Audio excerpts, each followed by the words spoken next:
এটা এটা ভাই এটা পিছান না ভাই এবং এর সাথে আছে কার্টুন। দেখি ভাই ইমেল কই?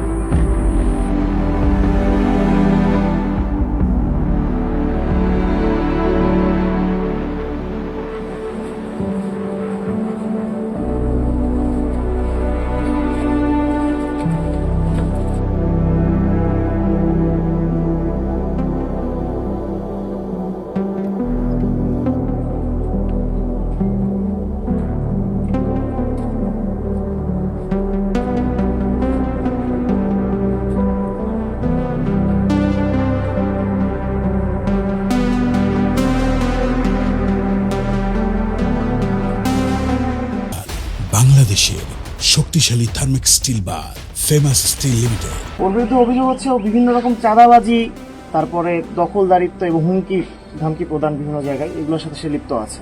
এরকম ধরনের অভিযোগ আমাদের কাছে ছিল।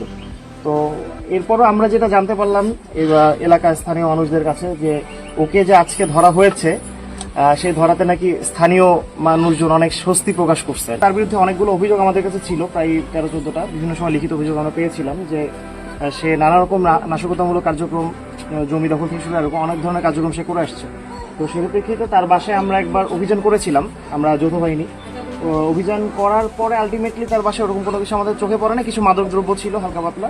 আজকে যে খবর আমরা পেলাম, একটা সলিড কিছু এভিডেন্স আমরা পেয়েছিলাম, যে সে ওই যে যৌথ বাহিনী যে অভিযানটা করা হয়েছে, সবুজের বাসায় কেন করা হবে, সবুজকে কেন সবুজের ওখানে কেন অভিযান করা হলো, এই নিয়ে সে একটা বিক্ষোভ সমাবেশের আয়োজন সে করতে নিচ্ছে। এবং সব থেকে অ্যালার্মিং পার্ট ছিল যে সে ওখান থেকে নাকি মিছিলটা নিয়ে তার প্ল্যান ছিল ইয়াতে নিয়ে আসার, ক্যাম্পে নিয়ে আসার। এবং তার থেকে খারাপ যে জিনিসটা ছিল, সে বিএনপির ছায়াতলের ছত্রছায়া থেকে এই জিনিসটা করার কথা বলেছিল, কিন্তু অনগ্রাউন্ডে গিয়ে আমরা কয়েকজনের সাথে যখন কথা বলে দেখতে পারলাম যে এরা কেউ বিএনপির লোক না। এরা হচ্ছে সবাই 2000 টাকা 1500 টাকা বা মোটরসাইকেলের তেল করে দেওয়া হবে, এরকম মানে বিভিন্ন কথা বলে তাদেরকে আগের দিন নিয়ে আসা হয়েছে।